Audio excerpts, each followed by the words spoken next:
Silk Song is finally here, so I understand if you're playing that instead of watching my videos. Hey there, kids, and welcome back to the channel. I'm Uncle Frank, hoping that you are having a great day, and in today's video, we're going to be sitting back, relaxing, and having another deep dive into the wonderful world of Magic the Gathering. Specifically, we are going to be talking about Magic the Gathering bulk and the different kinds of bulk for that game, because yeah, there are different kinds of bulk. This is something I notice more often in Magic the Gathering, at least, than I do notice with other card games, but I'm sure they have something similar to what I'm going to talk about today.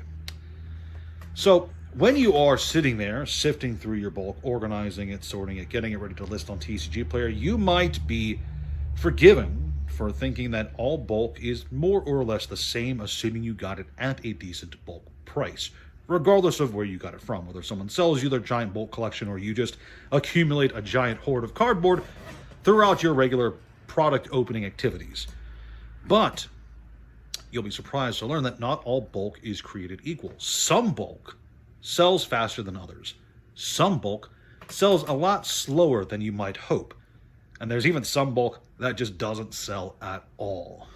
And today, I'm going to talk about those three different categories and why I think it's important to keep track of those different categories, or at least keep them in mind when you're going throughout your day, especially if you only have so much time to list stuff in your inventory.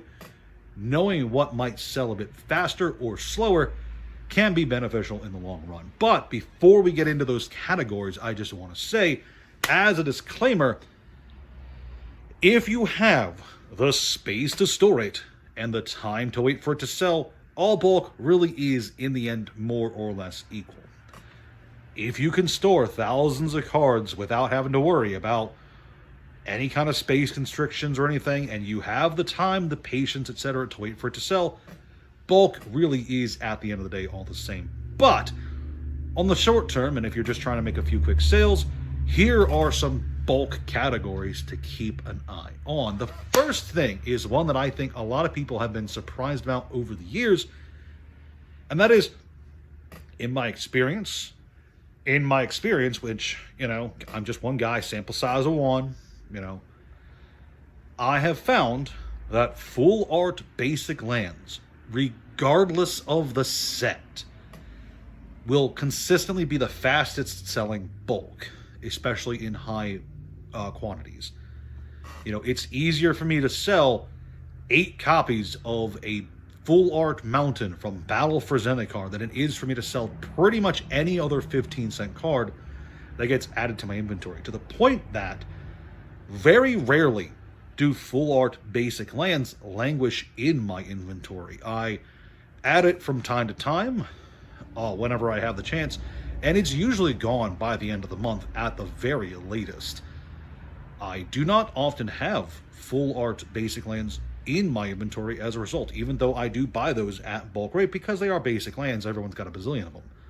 But as it turns out, the people who are buying basic lands, they're going to want a lot of them. They're going to want a lot of full art basic lands that either look the same so they can bling their deck out to look identical, I guess, or they're just trying to really, really show off their love for that particular art. It does happen. Set collectors, deck builders who want all their basics to look the same, art fans, people who just want a lot of copies of a specific card. There's a few different reasons people might want to buy a lot of copies of a particular basic land, but regardless, at the end of the day, I have found that sells really quickly, and that's really good. So whenever I'm going through a bulk pile and I only have like another 15-20 minutes left in the day and I can only list so many cards, the full art basic lands tend to go up first before the rest of the set, if I'm putting anything on at all. The second category we should be talking about here today is the bulk that sells just a bit slower than other bulk, and that is foils. Foil commons and uncommons, especially from recent Magic the Gathering sets. I'm not going to get into the very many problems that Wizards of the Coast has when it comes to quality control for its newer foils, but I will say that those quality control issues that I'm not going to talk about do affect how the wider audience perceives and demands foil cards. And it results in a situation where part of the problem I see with a lot of people actually opening their collector booster boxes that they're buying for super inflated prices right now is the fact that a lot of the cards in there just aren't desired by anybody. A lot of the foils, you know, as they come Pringles out of the pack, just end up unsold, unwanted, unloved. They do sell, do not get me wrong, and they do sell especially well if they happen to suddenly gain meta relevancy for a deck, especially in Pauper. But for the most part, I will find that when foil commons and uncommon bulk sell, it takes a lot longer than usual, especially in comparison to their unfoil counterparts, which actually leads to a very funny situation that I should dedicate a whole video to this at some point, but we're actually getting close to a point where I think non-foil cards are doing better than foil cards in terms of sell volume, price movement, etc. It's a fun thing to consider, and if you go through TCG Player, you go through a lot of the recent sets, and you look at the price swings of cards, look at the rate of movement, rate of shifting prices especially, and sales rates for non-foil and foil cards from the same set, and you see some weird things, and I think that's worth talking about. But not today. That's not what I'm here to talk about today. I'm just here to talk about the fact that a lot of bulk foils don't sell that well. Now, obviously, this is not the same as foil, I don't know, high-in-demand cards, surge foils from Final Fantasy. That's not what this is about. This is about those 15 to 20 cent foil cards. Not a lot of people are willing to spend that 15 to 20 cents on a card that is, more often than not, going to look nicer as just a non-foil, or not be a Pringle as a non-foil. I'm sure sooner or later Wizards of the Coast will fix that. But for now, those foil cards will be sitting in your inventory for longer than usual. And then the final category, the category of cards that basically never sells. If you couldn't guess it by now, I'd be very shocked, but it's very simple. It's very obvious, in fact. Tokens. It does not matter what set they're from. It does not matter how useful the token in question is, or how necessary that token may or may not be for a particular deck, because there are decks that heavily rely on tokens.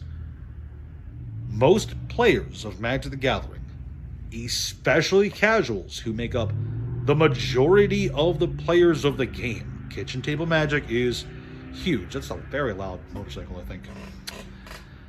The majority of the players of Magic the Gathering are casual players. The majority of casual players do not care about the token cards that are printed. They will keep track of their tokens with whatever they have on hand. If they're playing a game of EDH and they need a token for whatever reason, whether an opponent plays a card that generates a token or they have a bunch of tokens come into play through an effect that they forgot about, they're just going to use dice or pebbles or upside down cards or whatever they have on hand. They might think to themselves in that moment, hey, I should pick up a token for this situation. But by the time it comes that they get home, they hop on TCG Player and they start doing their regular TCG shopping, they have forgotten about the 15-cent token that they want. Don't get me wrong. There are tokens that sell, especially those older promo tokens from way back in the day. The player rewards promos like the Sliver token. That's like 20-something plus dollars. That's crazy. You know, there are tokens that do sell and do have a price tag associated with them. But we're not talking about those tokens. We're talking about the bulk tokens that come in every pack of Magic the Gathering, often double-faced, sometimes with an ad, sometimes with just 2 tokens back-to-back. And for the most part, especially if they're foil, nobody wants them. 99% of all tokens I receive, whether it's through product openings or just in a bulk collection, I end up just throwing out. Because for the first 3 years I was doing this, selling on TCG Player, I noticed that the amount of tokens in my inventory, the percentage of cards in my inventory that were tokens, was only going up with no token sales occurring. 3 whole years with not a single token sale. And this was before I had a price floor, okay? This was back when my inventory cards were as cheap as 1 penny, okay? At 1 penny, people were not buying these tokens. So they're definitely not buying them now that my baseline price is 15 cents. That's how bad it is when it comes to tokens. People just don't want them. They don't care for them. It's not even a second thought. If they need a token, they'll just use whatever they have. So the vast majority of tokens that go out there are unwanted, unsold, and just go right in the trash can. It's unfortunate, but it is what it is. So there you go. There you have it. Those are the 3 kinds of bulk cards to think about when you are sorting through a collection and are thinking about which cards you might want to add to your inventory first. There's the fast sellers, the full art lands. There's the slow sellers, the basic foils. And then there is the unsellables, the tokens, which you should probably just throw out, all things considered. That could change. Maybe all tokens tomorrow could skyrocket to $30,000 each. But I'm not holding my breath. Thank you so much for watching. Please like, share, and subscribe. Leave a comment down below. Do you find that there are some cards that sell faster than others, even at the exact same price tag? Let me know. I'm curious to find out. Thanks again, and have a great day.